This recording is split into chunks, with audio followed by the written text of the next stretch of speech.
All right. No, because that would be Guys, for funny. this next week, we are looking at the modern civil rights movement. When I say the modern civil rights movement, we are looking from 1950-ish, 1950, let's say, all the way up to the 1960s, 1970s. We'll focus primarily on 53 up into 69, let's say, okay? And hopefully Mr. Kendall from over at Central Office will come over here and talk to us about some of his experiences that he had during the 1950s and 60s growing up in a segregated society, and also about the assassination of Martin Luther King. All right, so today... Do what? She be telling me about that when she be getting out. That's where you get the good stuff from, is those stories. Yeah, she be getting so mad. She be yelling and stuff. I'm like, okay. And that's it. Y'all don't know. Y'all don't know. Like, it's like I care, but then again, I don't. Like, she be saying it at the most random time, and I just go, okay, grandma. She still got that going on in her mind. Rambling. I was one of the first black people in my school. And that, okay.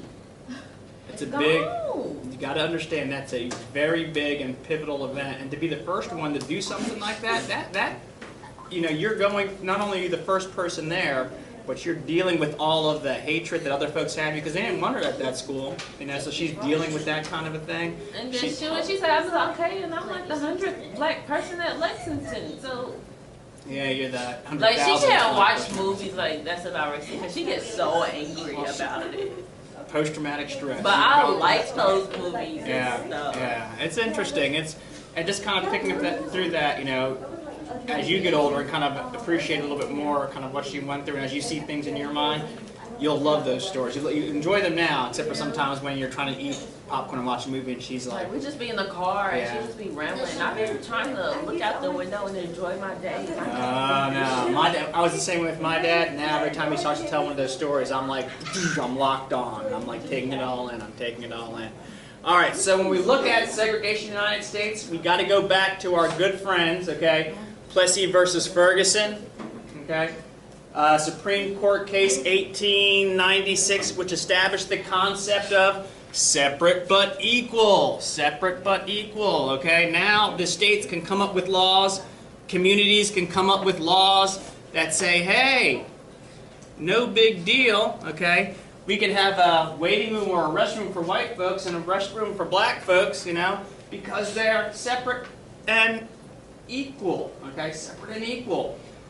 The restroom for the white folks, porcelain tile, you know, clean flushing toilets.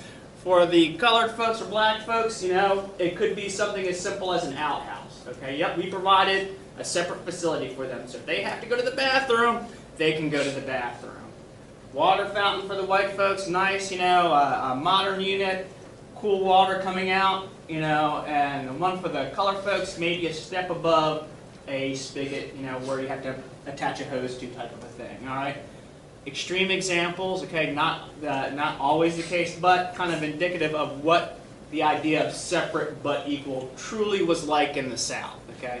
Now, things are going to start changing throughout history. It's not going to happen as a one fell swoop thing. It's going to be a series of changes over a period of time, okay? We'll start off with the changes kind of in political power, and that kind of starts to come around during the first Great Migration, during the First World War, okay? Prior to this time period, the majority of blacks lived in the South, okay? Living in the South, you can't vote, all right? So you've got no political say. You can't change the system, so to speak. Well, as folks start to go to the northern cities, okay, go out west to these different areas, it's not necessarily all peaches and cream, milk and honey, where everything is going to be perfect, kumbaya, kumbaya, okay? There's going to be hardships for sure, but the one thing that blacks are going to have in the North that they didn't have in the South is a right to vote, okay? So you got that first group that makes the move. We got the second group that makes the move during the Second Great Migration, during the Second World War. And the more folks are getting together, okay, the more folks can begin to influence politics at a national level, all right? You've got white politicians saying, dang, I want to maintain my place in office. These black folks are voting. I want to make sure I'm doing things to help them out, okay? It may not be a grand, big, you know, policy change, but I'm making some effort. And slowly things start to get chipped away, okay? Eisenhower and Truman both owe their second terms in office, okay, to fostering the black vote, all right? I'm sorry, not Eisenhower, I said Roosevelt and Truman. Truman is going to desegregate the military, okay? That's one of his concessions that he made with the black vote. I'm going to work towards this issue of desegregation in certain areas, under areas that I can control. Okay? Other stuff has to go through Congress. Roosevelt, similar type of a thing. The whole Tuskegee Airmen, thank you, Mr. Roosevelt. Okay, that's his concession. The double V. All right, we've got these soldiers going off to war. All right, they're fighting against fascists. They realize that, hey, you know, we're out here doing this one thing, fighting these Nazis, but back at home, we're treated as second-class citizens. What's going on here? And that notion is going to stay with them. Yes, through the war, there are going to be some efforts made to kind of address social injustice during that time period, but they're going to come home, okay, well-disciplined, well-focused, and ready to make a change in society. Also, during the Second World War, as I mentioned a few minutes ago, things weren't necessarily peaches and cream up in the north, okay? Yes, blacks had more opportunity, but there were still some segregation aspects going on. No, we don't want color folks here, or we're not going to give certain jobs to color folks. All right, one group, Congress of Racial Equality, founded in 1942, is going to start using the sit-in movement, the idea to sit in, okay, to disrupt business, okay, to force a change in certain segregationistic policies that existed in the North, and they're going to be successful. So we've got this momentum going, or this bubble bubbling up, okay, where we've got blacks that have now gathered or gained some political clout, okay. We've got blacks that have gone into the military and seen things from a different perspective. We have organizations that have used various methods to change policies in the North, okay? We're just waiting for some of those things all to come together, okay? This is two catalysts to really set things off. One of those two catalysts is going to be the Brown versus Board of Education program, or Brown versus Board of Education court decision, 1954, all right? Linda Brown's daughter went to school or lived in one area right next to the white school, but had to travel across town to get to the colored school. Oh, that's a good movie. Brown versus Board? Oh, the one that was the movie. Girl. Okay, all right. So we've got that going on. We've got that going on. And this case is going to go to the Supreme Court. Brown is going to challenge this whole idea of why does my daughter have to go to one area or the other? Why is this happening? Why is segregation happening in the South? Earl Warren, okay, we talked about him last period. Last unit when we did talked about the Warren Court some, okay, is going to be presiding over the Supreme Court. And yeah, at the end of this court session, you're going to come back and find out that yes, separate is not equal, okay? Separate is inherently unequal. So now we've got politics, we've got organization, we've got discipline, and the court saying, you know, segregation society is not the way to do things, okay? It's not the right way. It is unjust. Now we're ready to move forward. Everything is kind of in place for the next few steps. With the decision of the Brown versus Board, we're going to have, of course, two schools of thought on this. We're going to have blacks who are feeling empowered, just as I was saying, okay? We've got all these things working for us now. Let's go ahead and make something happen, all right? Then we've got whites who are being threatened, okay, feel threatened. For hundreds of years, they have been the top dog, okay? If you were a dirt farmer, okay, white dirt farmer, all right, poorer than anybody else in your area, okay, you're still better than a black person. Hey, I'm still better because I'm not black, all right? Now we've got the situation that's going to threaten that kind of power structure. Whoa, wait a second. You mean I have to go to the same school with this person? Whoa, wait a second. I'd always been better than them. I may not be better than my colleagues, but I was better than them. And so that's going to get kind of threatened. Okay, it's going to get kind of changed. And folks don't like that. Folks don't like change that takes away their power. Okay? We can see some of that happening now with some of these alt-right movements going on. All right? So the Supreme Court said, yeah, you must desegregate schools with all due deliberate speed. All right? And of course, not wanting to change the status quo, this idea of deliberate speed is going to be relative. Okay? Some areas are going to move a little bit quicker than others. Others, like Charlotte Mecklenburg, okay, won't desegregate completely or fully integrate until the 1970s. Okay? I think it was 72 or 73 that Charlotte Meck finally desegregated. Okay? Integrated those schools completely. So for those guys, due diligence or due deliberate speed was 20 years, 20 plus years. All right, so we've got that going on. Everything's in place. The final spark, though, that's really going to get this movement up and going is when good old Rosa Parks refuses to give up her seat on the bus, okay, to a white man at the end of the day. And we all know the story of Rosa Parks. Oh, Rosa Parks, Rosa Parks, Rosa Parks. But did you guys know that she wasn't the first person to do this? Yeah. All right, good. Y'all are real good. Y'all are real good.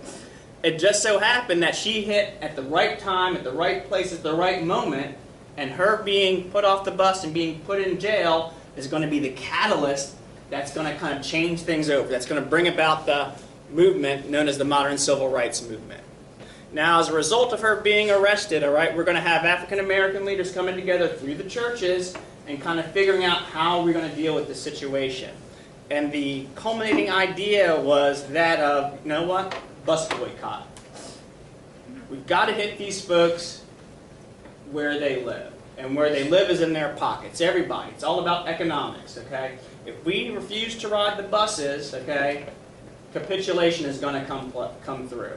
They're going to have to give in to our demands. Because imagine, if you're a business owner and 70% of your business falls off, okay, you won't be a business owner for long. And that's what they were hoping to achieve with the boycott. Whites, for their part, are saying, blacks can't do that. They need to get to work. They need to go to the store. They need the buses to get from point A to point B, okay? And they were right, okay? Those things were needed. But what the business owners and what the whites in power at that time period failed to recognize is that we have these folks that are highly disciplined. They've come back from war, okay? They believe in change, and they are dedicated to the cause. Okay? They are going to keep fighting this for this cause as long as it takes. All right? And so what we are able to do with this bus boycott is really kind of interesting. All right? We're going to give up the buses for however long it takes. In order for me to get from point A to point B, okay, we're going to maybe organize a carpooling thing, a ride-sharing service. And that's what blacks did. Using the churches, okay, we're going to coordinate with everybody. Mr. Smith's got a car. Mr. Smith doesn't work on Tuesday, so maybe Tuesday morning Mr. Smith can drive 4 people to their jobs, okay? And while they're at work, Mr. Smith can drive around and take so-and-so and so-and-so to the grocery store to get their groceries.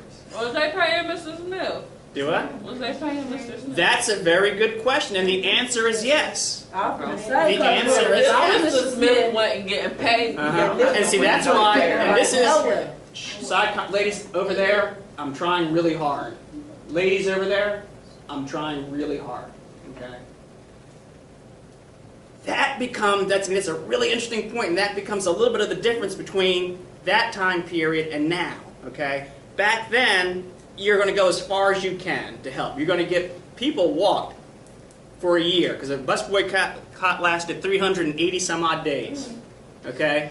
Rain, snow, cold weather, whatever. They walk. I'm going to walk to work, walk to school, do whatever. Exactly. If I can't get a ride, no big deal. I get up a little bit early. I know y'all shaking your heads. Woo! Oh, Mr. Johnson, I can't do it. I can't do it. But that becomes the issue. People are going, and that is the key difference, okay, that folks will say between what was going on back then and where we are right now. What was going on back then, you knew that if you didn't try and do something, things were never going to change. They weren't going to get better for you. More importantly, they weren't going to get better for your kids. And everybody always wants to do better for their children. So in order to make the world not necessarily a better place for me, but to make sure that my kids are living in a better place, we're going to make these sacrifices, okay? I'm eating peanut butter and jelly all week long, okay, to make sure that my kids got money to go to camp this summer. You know, those kind of things. That's what we as parents do. And that's what these folks were doing. It was for them, but more importantly, it was for future generations. So when you get bored of your grandmother's stories, You should thank your grandmother for making those sacrifices so that you can be like, yeah, okay, I was something in the past. Anyways, how did Mr. Smith get paid? How did Mr. Smith get paid? At least bring me a plate of food or something. They got you covered, because what's going to happen is we've got this period where we have modern technology, okay? We can make telephone calls, we can see things on the news. And Mr. Smith is talking about this to his cousin Gertrude, who went up the north during the 1940s, okay? And Gertrude goes to church, okay? And she's talking to her pastor, and her pastor starts passing around the hat, okay? And not just at her church, but all these other churches in the north, okay? Hearing what's going on, they're collecting money. They're sending it down south, so that Mr. Smith doesn't have to come out of pocket for this gas. If Mr. Smith is doing this service, okay, the church has got the money to help support the service going. Whites were thinking that Mr. Smith would have that same attitude of, the gas is expensive, okay? Wearing out my car. No problem, Mr. Smith, we've got you covered, okay? And by working together, coordinating their efforts, getting the money from the South, again, after some 380 some odd days, okay, the bus boycott was broken. Why? Because the blacks stayed united together for this one cause, through the hardships that they faced, all right, and the economic impact of losing 70% of the business or so, give or take a bit, for the owners of the bus system. I'm not going to prattle on about this too much longer. I am going to let you guys watch a quick video clip to see what the boycott was all about. That would have been pissed at me. In the mid-1950s, buses and all the... We see the result of the bus boycott. After 380 some odd days it was broken. The idea of unity and nonviolence won the day, okay? Won the day. But this was just the tip of the iceberg, okay? This is just the tip of the iceberg. Through this, we're going to see another organization get started. Okay, we had CORE, the Congress of Racial Equality, that kicked off in 1942. Okay, we're also going to see the Southern Christian Leadership Conference start during this time period. And these are the folks that help work to coordinate various efforts throughout the churches in the black and in the south and in the north. Okay, to basically, to be just that, a coordinating body. Okay, to organize people, to get the word out to people. Not everybody had telephones, but everybody went to church 2 to 3 times a week, okay? That's where the information was spread, okay? How the information was spread. Eisenhower, who was president during this time period, kind of had a hands-off approach to everything, all right? He did follow some of the precedents put forth by Truman, who was president before him. Truman had desegregated the Army and the Navy during this time period. Well, Eisenhower's going to respond by desegregating, the shipyards and the veterans hospitals. So there's not a black veterans hospital, a white veterans hospital. Half this hospital is for whites, the other half of it's for blacks. Things along those lines, okay? All integrated. However, with the issue of the Brown versus Board of Education, he's going to be non-committal. Okay? He's not going to say, this is a great day in American history, okay? And he won't say, this day stinks. He's just going to be non-committal, okay? He's not a segregationist, but at the same time, he's not going to say, these protests and these court things, this is the best way of doing things. It's the best way.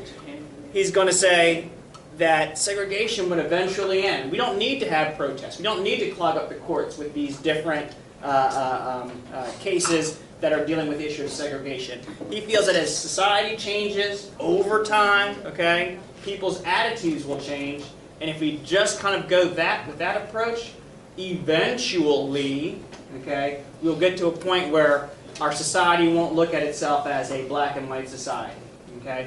Here we are, as I said before, 1973 or 74 for Charlotte Mecklenburg schools to fully integrate.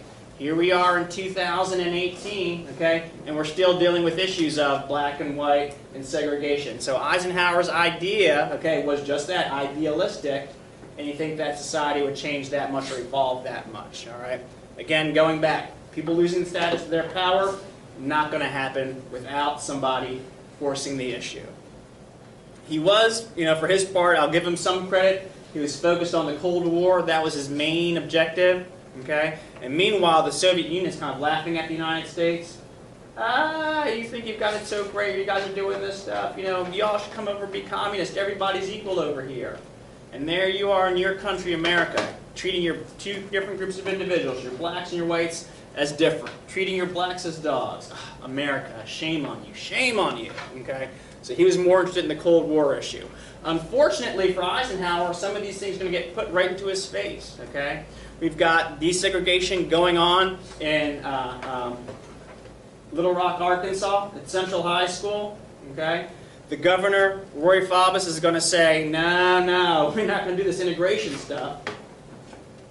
The court said, yes, you must, okay? A group of students organized themselves to attend Central High School.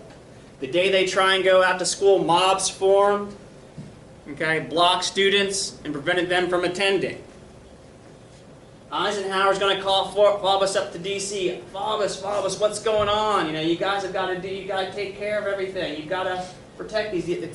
The court said this has got to happen. Okay.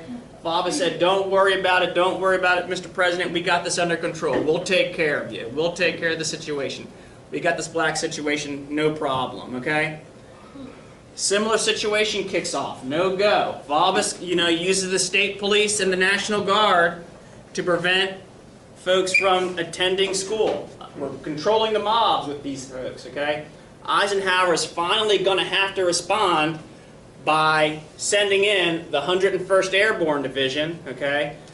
And by federalizing the National Guard troops to protect these students and make sure that they can go to school unharmed, unmolested, all right?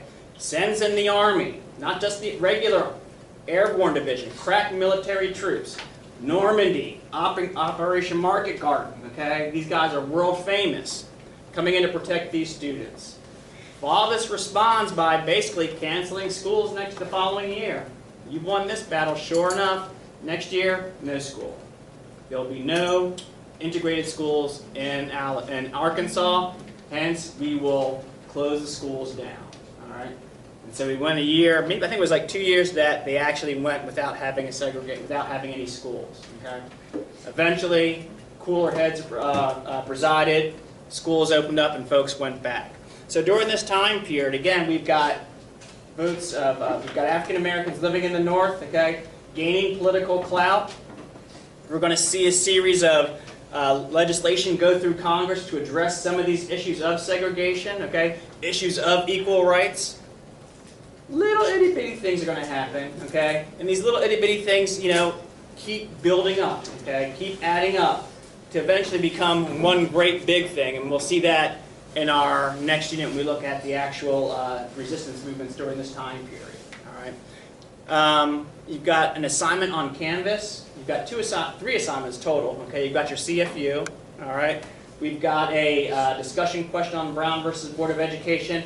And there's a DBQ related to the Brown versus Board of Education decision. If you've got any past due assignments you need focused on, or you need help with, or need me to open up again, let me know. We'll take care of that. And you guys have got about 30 or so, 35 minutes to knock some of this stuff out. Let me know if you have any questions. Thank you very much.